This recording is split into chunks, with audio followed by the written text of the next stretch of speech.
Assalamualaikum warahmatullahi wabarakatuh. Perkenalkan, nama saya Neng Putri Sani Salsabila dengan NIM 2204212, mahasiswa program studi Pendidikan Sejarah Universitas Pendidikan Indonesia. Di sini saya akan melakukan simulasi menjadi edukator di Museum Sri Baduga bersama rekan-rekan saya dari kelompok 5. Tugas ini dilaksanakan untuk memenuhi tugas mata kuliah edukator atau keperawatan sejarah. Maka dari itu, simak videonya.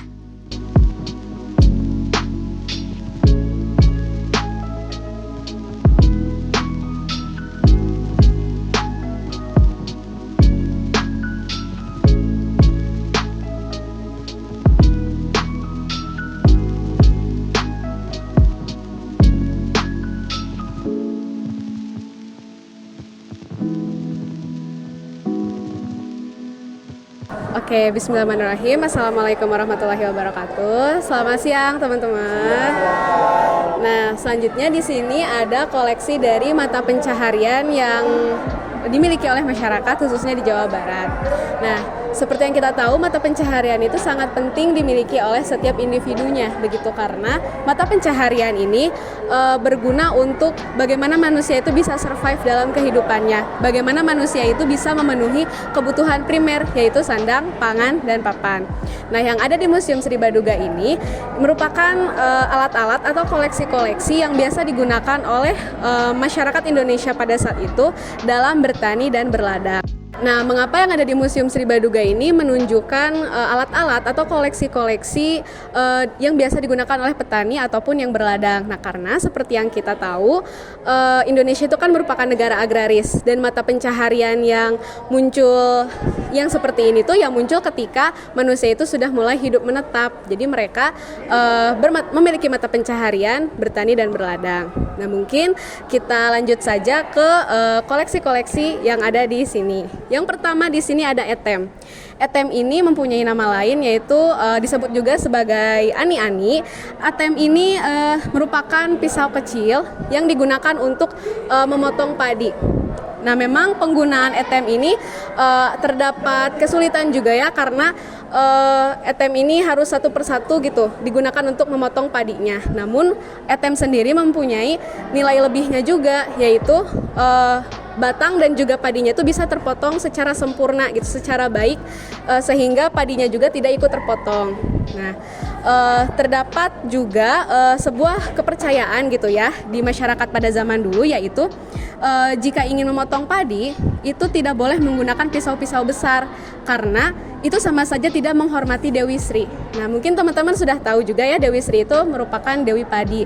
Nah, maka dari itu, untuk menghormati Dewi Sri, maka petani harus memotong padinya itu menggunakan etem. Yang kedua di sini ada timba pring. Timba pring ini kalau di zaman modern sekarang itu ember. Jadi timba pring ini berfungsi untuk menampung air yang telah diperoleh dari sumber mata air gitu, mau itu dari sungai gitu, dari waduk dan lain sebagainya.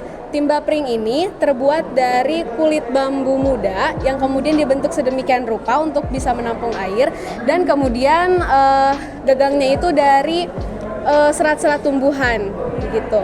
Nah, timba pring ini biasa yang di Museum Sri Baduga ini ditemukan di Cirebon gitu, yang biasa masyarakat Cirebon sendiri menggunakan timba pring. Nah, kemudian yang ketiga ada asek. Asek ini ya seperti yang bisa teman-teman lihat, berbentuk seperti tongkat yang ujung dari tongkatnya itu dibentuk runcing. Asek ini berfungsi untuk melubangi tanah yang nantinya akan ditumbuhi oleh benih-benih palawija ataupun tumbuh-tumbuhan lain begitu. Nah, kemudian di samping asek itu ada kolotok. Kolotok ini merupakan bel yang dikalungkan di kerbau yang dimiliki oleh petani. Nah, jadi kolotok ini berfungsi bagi para petani untuk mengenali kerbau yang mereka miliki. Nah, jadi ketika kerbau sendiri misalkan sedang berjalan kemana begitu, kalau misalkan suatu masa di mana si kerbaunya itu hilang, petani akan dengan mudah mengenali yang mana kerbau yang mereka miliki gitu dengan bunyi dari kolotoknya. Kolotok ini terbuat dari kayu juga ya, teman-teman. Nah, selanjutnya di situ ada parang. Parang itu sejenis pisau besar yang digunakan oleh petani untuk membersihkan rumput-rumput liar yang biasa tumbuh di ladang begitu. Nah, Parang sendiri itu terbuat dari mata besi yang sudah ditimpa, kemudian diberi gagang yang terbuat dari kayu. Nah, kemudian di sebelah parang ada cangkul atau pacul gitu ya. Masyarakat Sunda mengenalnya dengan pacul. Nah, cangkul ini sama seperti parang gitu ya, sejenis pisau besar yang digunakan bisa untuk melubangi tanah, bisa menggemburkan tanah gitu dan meratakan tanah juga. Cangkul ini digunakan biasa ada di kebun gitu, di sawah juga ada. Yang fungsinya yang sudah saya sebutkan tadi. Nah, kemudian di samping cangkul itu ada kored.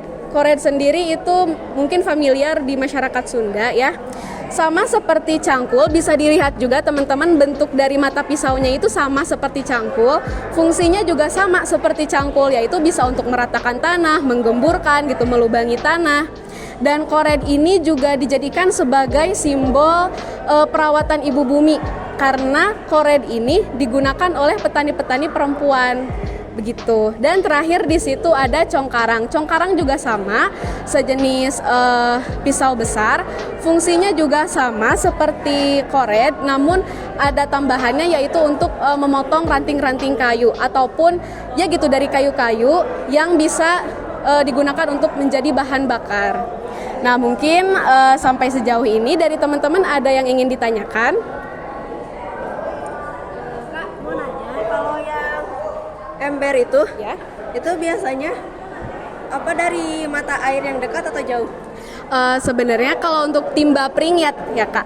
Jadi timba pring ini walaupun terbuat dari kulit bambu muda, sebetulnya dia itu tidak akan bocor juga gitu. Jadi ya walaupun timba pring sendiri itu terbuat dari kulit bambu muda, tapi dia itu tidak akan mudah bocor begitu. Jadi mau mata air sejauh manapun gitu sampai ke ladangnya tidak akan bocor begitu.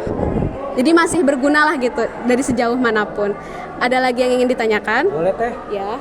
Kalau alat-alat ini tuh masih dipakai nggak sih Teh di pertanian zaman sekarang? Ada beberapa yang masih digunakan, ada yang sudah tidak gitu. Contohnya seperti kolotok. Kolotok sendiri kan itu jarang ya sekarang petani-petani zaman sekarang yang masih menggunakan kerbau gitu untuk membajak sawah.